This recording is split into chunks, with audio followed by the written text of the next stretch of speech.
ए मेरे वतन के लोगों, जरा आंख में भर लो पानी। जो शहीद हुए हैं उनकी जरा याद करो कुर्बानी। तो આજે એટલે કે 26 જુલાઈ 1999 ના દિવસે ભારતના નવજવાન આર્મીના યોદ્ધાઓએ આજના દિવસને વિજય દિવસ એટલે ઇન્ડિયન આર્મી એક 25 વર્ષ પહેલા એવું કારનામું કરી બતાવ્યું ન ભૂતો ન ભવિષ્યથી।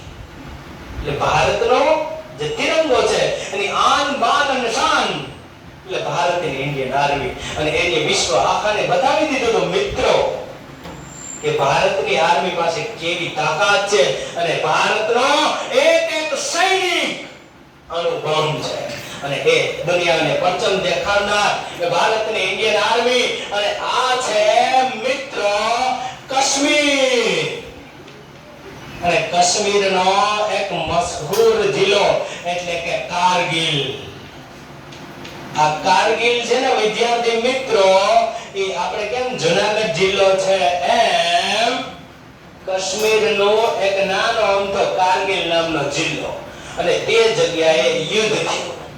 એટલે એક બાજુ છે ને મિત્રો પાકિસ્તાન, જો પાકિસ્તાન અને સામેની બાજુ છે ભારત, મારો પ્યારો દેશ ભારત અને આ બાજુ ભારત।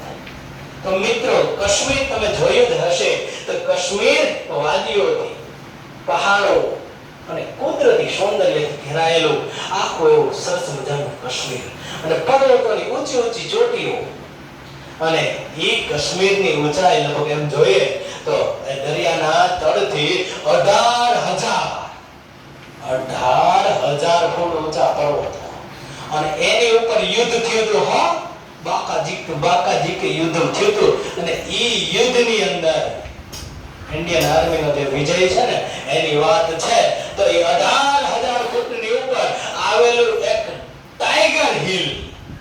કેવું તો કે ટાઈગર હિલ એટલે ટાઈગર આપણે કેમ ગિરનાર હિલ છે એમ ટાઈગર હિલ નામની એક ચોટી હતી પર્વત। શું હતી?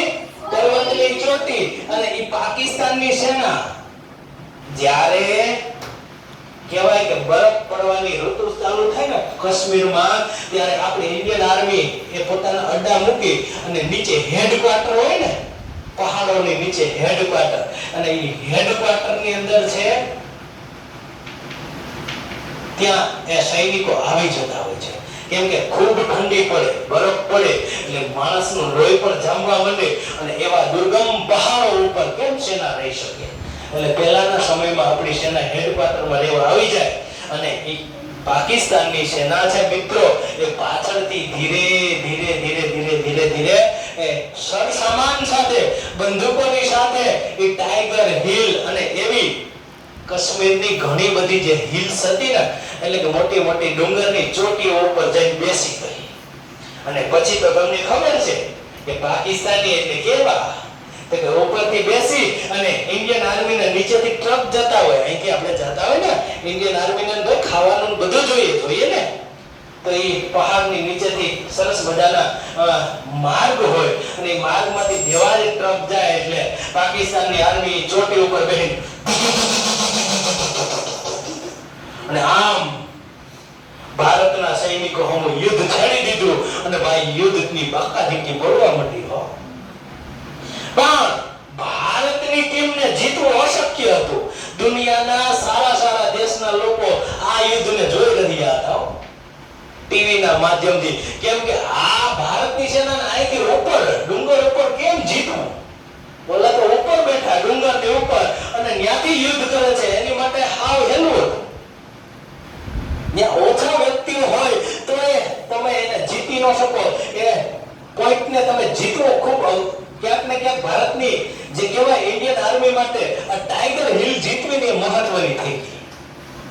અને ભાઈ કોઈ વાતે ભારતની ઇન્ડિયન આર્મીની સેના સામેથી જજુમે હો ભાઈ, સામે આખું બટાલિયન પણ ઓલા જે પાકિસ્તાની સૈનિકો છે એ ઉપર બેઠા છે, નીચેથી ઇન્ડિયન આર્મી પણ ભાઈ કોઈ વાતે યુદ્ધ જીતાતું નથી હો.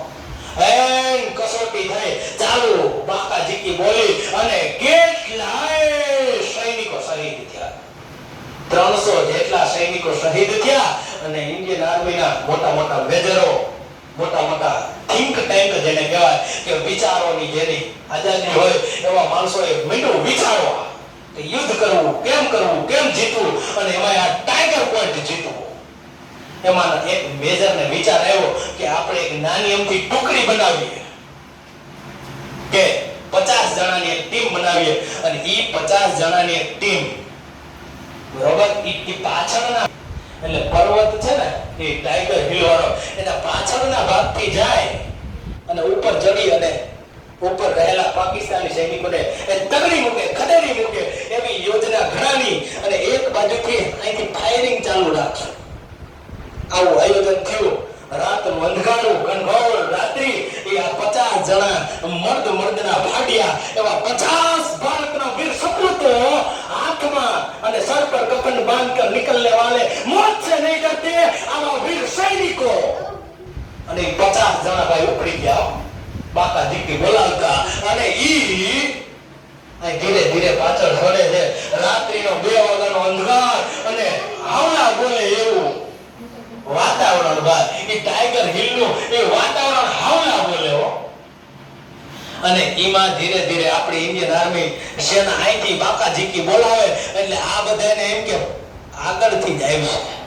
એને તો વિચાર્યું નહોતું. પાકિસ્તાનની સેનાને ખબર એ નહીં કે ભારતીય પાછળથી આવશે અને પાછળ આખો પર્વત જાણે દિવાલની જેમ સીધો જ આમ કરાર અને કરાર તો કોઈ દિન કોઈ ચડી ન શકે એવું પાકિસ્તાનની ટીમ વિચારતી.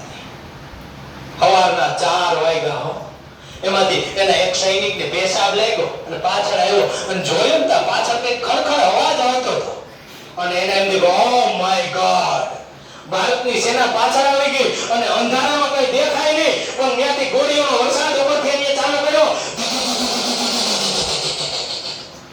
અને ભારતીય સેનાના ઈ સૈનિકોને એમ કહેવાય છે કે સાથીઓના 50 માંથી લગભગ 7 જણા ઈ દોરડાની રસી ઉપર ટીંગાઈ ગયા. બાકી બધાય 43 જણા છે એના ઉપર ગોળીઓનો વરસાદ થયો અને 43 ને ગોળીઓ લાગી અને એ પાછા ત્યાંથી પડી ગયા.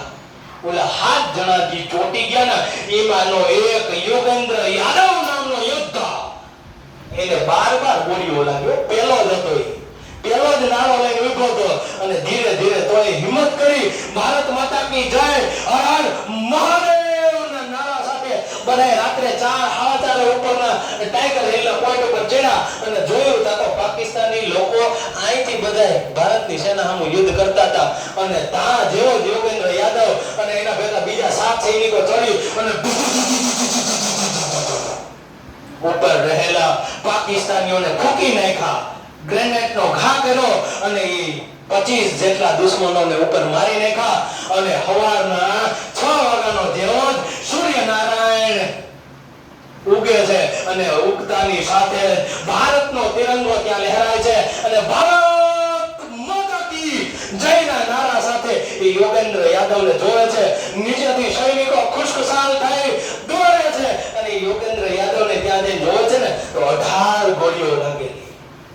આવા ભારતના વીર શહીદો, સપૂતો અને ઈ એક વીર ચક્ર પ્રાપ્ત કરનાર એક જીવતો ઈ યોગેન્દ્ર યાદવ નામનો સેનાપતિ અને ઈ જે ઓપરેશન કર્યું હતું ઈ ઇન્ડિયન આર્મીએ એનું નામ વિજય ઓપરેશન રાખ્યું હતું અને ઈ સમયનો રાષ્ટ્ર જે કહેવાય રાષ્ટ્રનો વડાપ્રધાન અટલ બિહારી વાજપેયી અને આ યુદ્ધ 60 દિવસ ચાલ્યું હતું.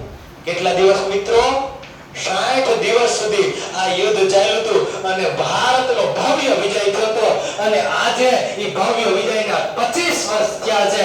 એટલે આવા વીર શહીદોના આપણે સંતાનો છે, આપણે આવા ભારતીયોના, આપણે આવા કહેવાય છે કે આવા વીર સપૂતોના ક્યાંક ને ક્યાંક આપણા પૂર્વજો છે.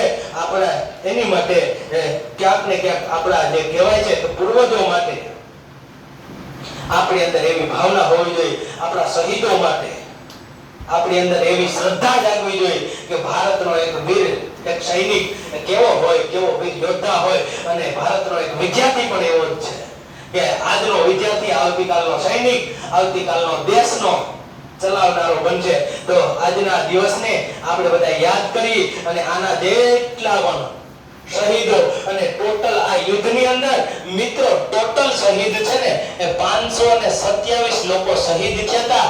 ભારતના 527 વીરોને આપણા બધાના નમસ્કાર. વંદે માતરમ. ભારત